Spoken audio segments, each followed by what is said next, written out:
Chicago, Illinois, 1969.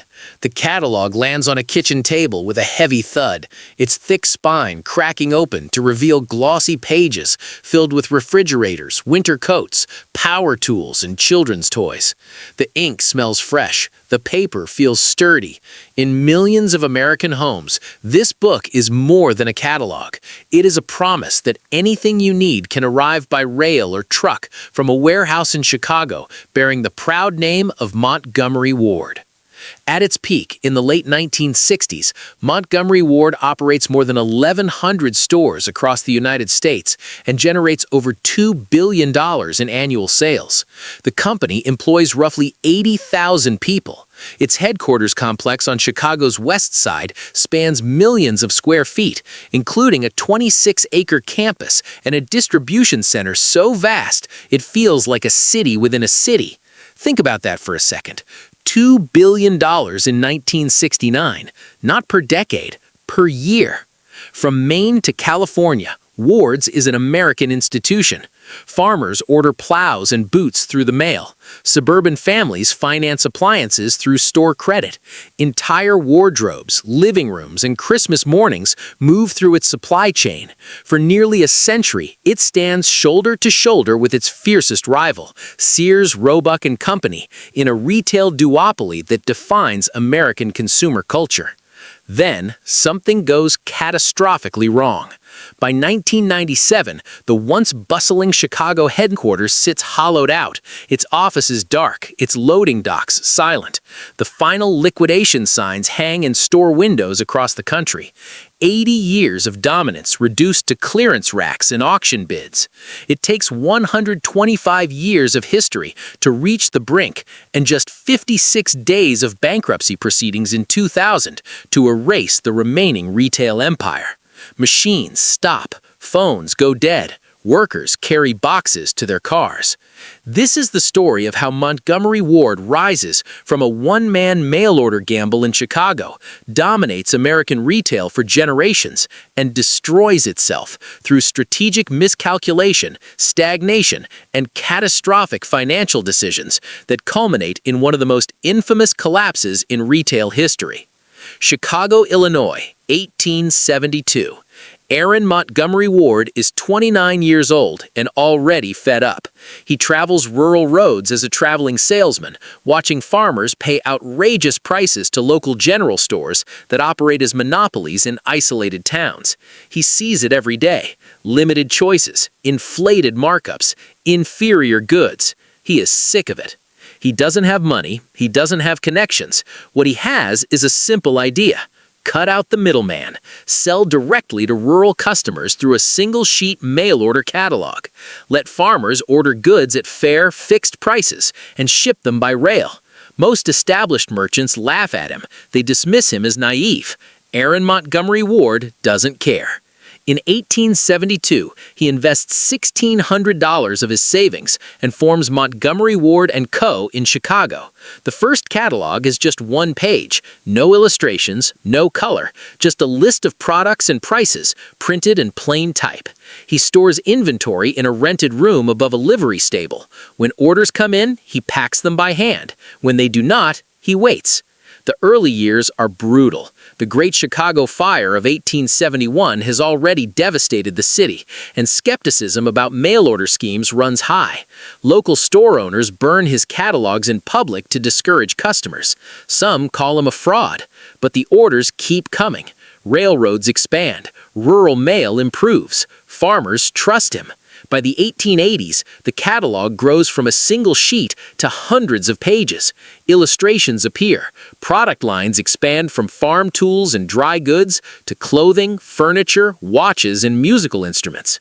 Ward's builds its own warehouse and printing operation in Chicago. The business shifts from survival to momentum. Most competitors would settle for regional success. Aaron Montgomery Ward does not. He scales nationally. He guarantees satisfaction or your money back. That promise becomes sacred. It builds loyalty from Nebraska to Georgia. The company becomes known as the farmer's friend, a direct pipeline from Chicago factories to rural America. By the time Ward dies in 1913, the company he founded has become one of the largest mail-order houses in the United States. The catalog circulates in the millions. The name Montgomery Ward becomes synonymous with access, fairness, and modern convenience.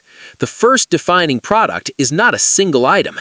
It is the catalog itself, a printed revolution in a country still stitching together its transportation network. Chicago, Illinois, 1926. The retail world changes again, and Montgomery Ward refuses to sit still. Under new leadership, the company pivots aggressively into brick-and-mortar retail stores, opening its first physical locations to compete directly with downtown department stores and emerging chains. The shift is strategic and massive. The company constructs new distribution centers and retail outlets at a staggering pace. Warehouses operate around the clock, 3 shifts, 7 days a week. Rail cars line up outside facilities carrying everything from washing machines to winter coats. By the 1930s, the company operates hundreds of stores while still maintaining a powerful mail-order business. In 1939, Ward's launches a small holiday booklet for children titled Rudolph the Red-Nosed Reindeer, written by copywriter Robert L. May. The booklet becomes a cultural phenomenon and later a song recorded by Gene Autry. It is not just retail, it is American folklore tied to a corporate brand. During World War II, Montgomery Ward produces goods that support the war effort, adjusting inventory and supply chains to meet government demands. The company's distribution muscle proves invaluable, not glamorous, not headline-grabbing, but essential. An American retail machine aligned with national mobilization. By the 1950s and 1960s, suburban expansion fuels explosive growth. Shopping centers spread across the country. Ward's plant stores in new malls from coast to coast. Annual sales climb past $2 billion by 1969. That is more than $16 billion in today's dollars. Think about that for a second. Not a niche player, a retail empire. For over a century, everything works perfectly. The catalog empire evolves into a multi-channel powerhouse. The stores hum, the warehouses churn, the brand feels indestructible. Chicago, Illinois, 1974. The first cracks appear, and they are subtle at first. Discount retailers like Walmart and Kmart expand aggressively with lower prices and leaner operations. Specialty retailers carve out focused categories. Meanwhile, Sears refines its dominance in appliances and tools. Consumer tastes shift. Shoppers want trendier merchandise, faster inventory turnover, and sharper pricing. Montgomery Ward clings to its department store model, burdened by aging infrastructure and complex supply chains. The company experiments with new formats and product lines, but none generate sustained momentum. By the 1980s, Ward's faces declining same-store sales and shrinking margins. The once innovative catalog becomes a liability as printing and mailing costs surge. Attempts at diversification into electronics, auto centers, and specialty formats fail to produce meaningful turnaround. The building infrastructure ages, systems lag behind competitors. The Chicago headquarters sits on prime urban real estate, land that will later be valued in the hundreds of millions of dollars. Yet the company holds on, reluctant to restructure aggressively. Executives bet on brand loyalty. They bet on nostalgia. They bet on a legacy. They are betting on the past to save the future. It will not. Chicago, Illinois, 1985. Montgomery Ward agrees to a takeover by Mobil Corporation in a deal valued at approximately $1.6 billion. The acquisition is pitched as a lifeline, a way to stabilize operations under a diversified corporate parent. Publicly, it sounds strategic. Privately, the pressures mount. Mobil demands performance. Store renovations accelerate, financed by debt. The company experiments with new concepts and restructurings. Layers of management shift. Employees feel uncertainty ripple through the ranks. By the 1990s, the retail landscape has changed dramatically. Big box competitors move faster. Credit operations struggle. In 1997, Mobil spins off Montgomery Ward to investors in a leveraged buyout reportedly valued at around $1.3 billion. The company now carries heavy debt, not a fresh start, a ticking bomb. The new owners promise revitalization. They speak of modernization and renewed focus. Here is what actually happens. Cost-cutting intensifies, investment tightens, stores close, maintenance budgets shrink. The playbook is clear. Maximize cash flow, service debt, hope for recovery. In 1999, Montgomery Ward posts losses exceeding $400 million. Debt hovers around $1.3 billion. Read that again. A company once generating $2 billion in annual sales now bleeds hundreds of millions while carrying crushing leverage. The gap between glory and reality widens. Chicago, Illinois, December 28, 2000. Montgomery Ward files for Chapter 11 bankruptcy protection. Within days, vendors demand cash, suppliers halt shipments, shelves thin out, customers sense the end. Liquidator firms step in to oversee going out of business sales across 250 remaining stores. Inside the stores, fluorescent lights flicker above racks tagged with red clearance stickers. Employees answer questions they cannot fully answer. How long will we be open? Will we get severance? Management offers little clarity. Anxiety spreads faster than discounts. By early 2001, the decision becomes final. The company will not reorganize. It will liquidate. All remaining stores close. Approximately 37,000 employees lose their jobs. For the first time since 1872, Montgomery Ward was no longer operating retail stores in America. Liquidators move through inventory like accountants with calculators instead of vision.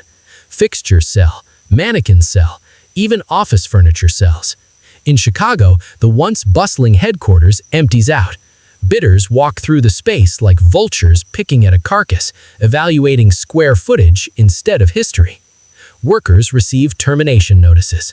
Many have spent decades with the company. Some have parents who worked there before them.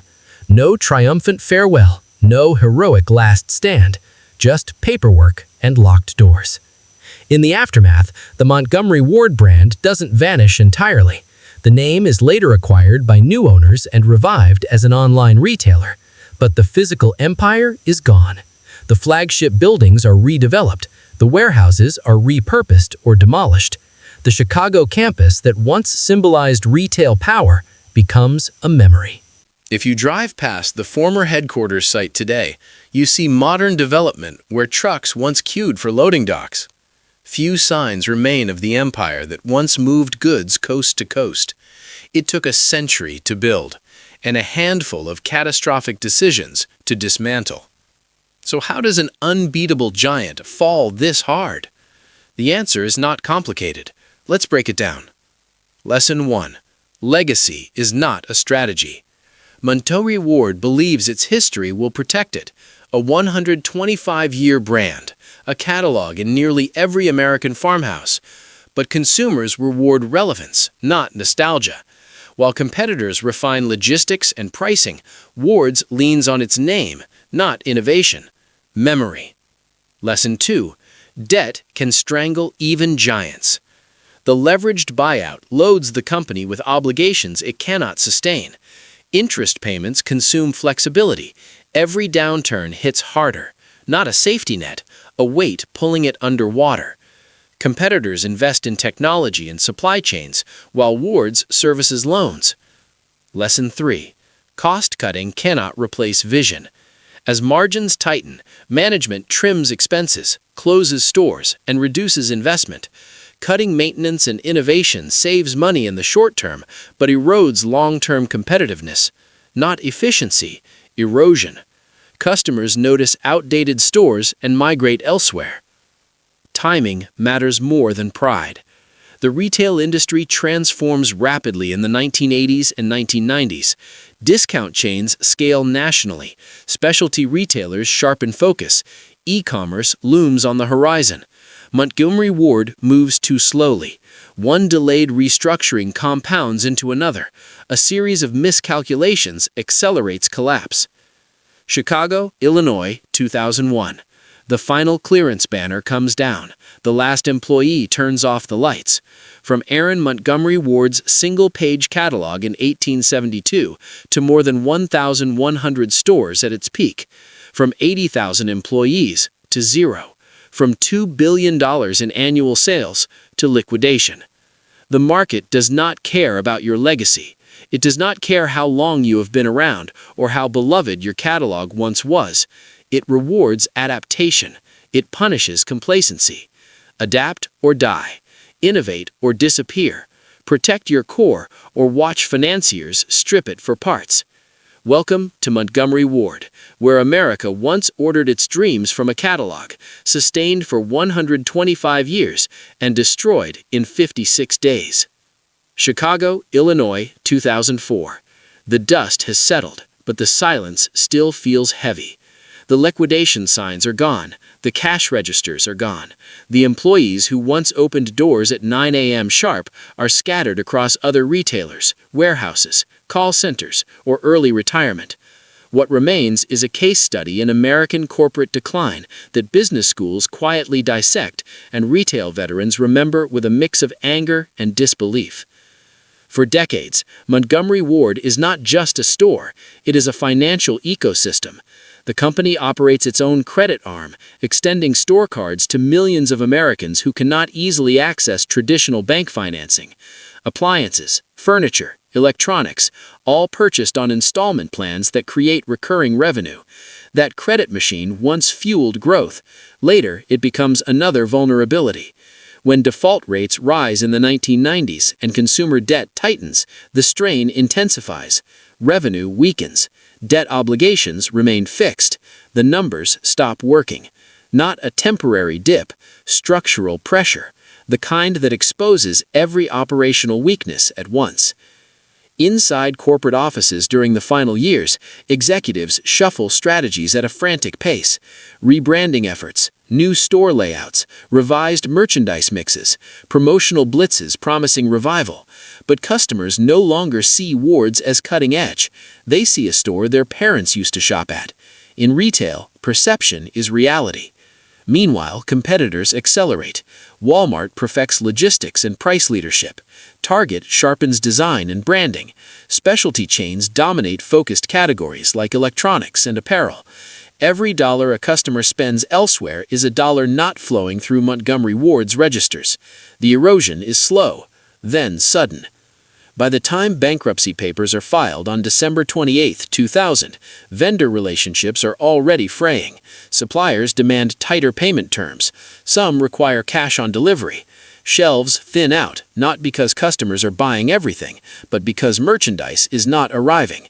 Retail runs on trust. That trust evaporates. During liquidation sales in early 2001, stores feel surreal. Red and yellow signs screen discounts of 30%, then 50%, then 70%. Shoppers dig through racks with urgency, not loyalty, bargain hunting. Employees who once took pride in merchandising now direct customers toward clearance bins. Think about that for a second. A company that once guarantees satisfaction or your money back now sells off shelving units and cash registers to the highest bidder. Not growth, disassembly. The transformation is brutal in its simplicity. The Chicago headquarters, once a symbol of industrial-era ambition, transitions into redevelopment projects. The sprawling campus that anchored thousands of jobs becomes attractive real estate for new ventures. Investors do not see history, they see square footage and location value. The emotional weight of what stood there rarely factors into the equation. Former employees tell similar stories. Decades of service, promotions earned the hard way, friendships formed in break rooms and warehouse aisles, then a meeting, a letter, a final paycheck. Many receive minimal severance. Some scramble to secure health insurance for families. Loyalty proves one-directional. the brand itself refuses to die entirely. In 2004, the Montgomery Ward name resurfaces online under new ownership. The strategy is different now. No massive physical footprint, no sprawling distribution campuses, just an e-commerce platform leveraging a nostalgic name. The irony is sharp. The company that pioneers mail-order retail returns to a digital catalog model more than a century later. But the scale is different. The dominance is gone. It is no longer a retail empire commanding coast-to-coast distribution networks. It is a brand operating in a crowded online marketplace, competing against giants with logistics capabilities Aaron Montgomery Ward could never have imagined. The resurrection feels symbolic, not imperial.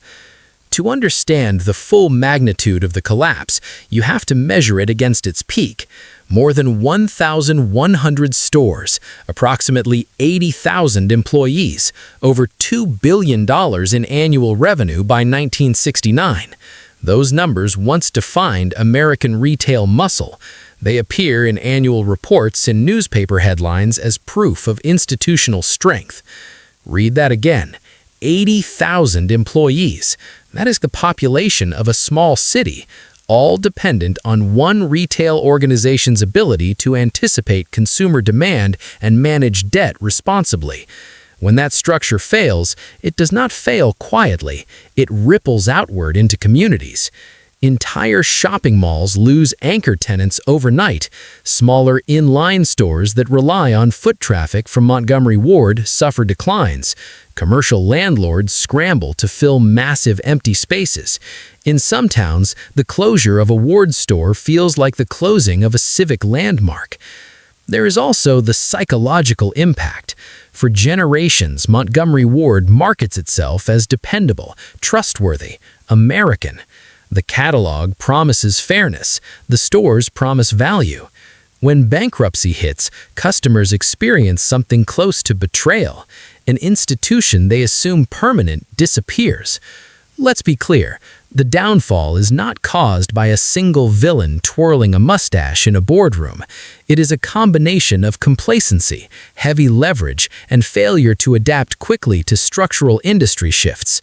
But the financial engineering of the late 1990s accelerates everything.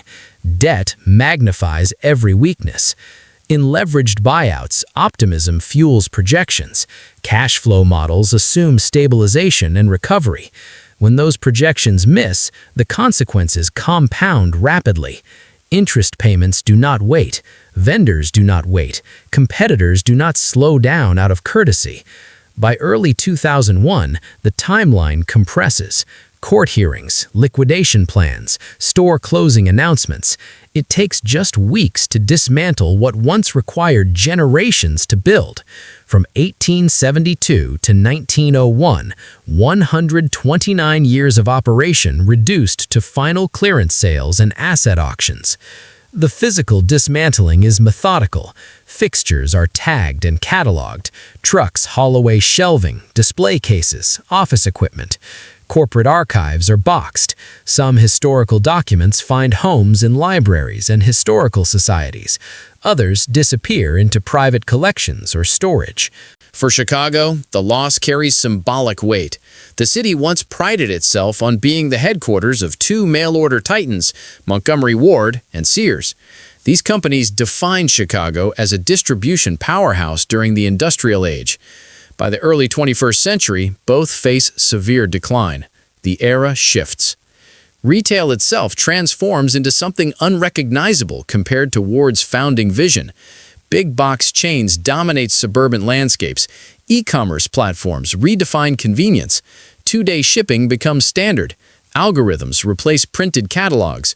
The infrastructure of American consumption evolves faster than legacy brands can recalibrate. There is a brutal lesson embedded in the timeline. Scale alone does not guarantee survival. Brand recognition does not insulate against disruption. A century of dominance does not entitle a company to another century. The market rewards agility, punishes stagnation, and shows no nostalgia.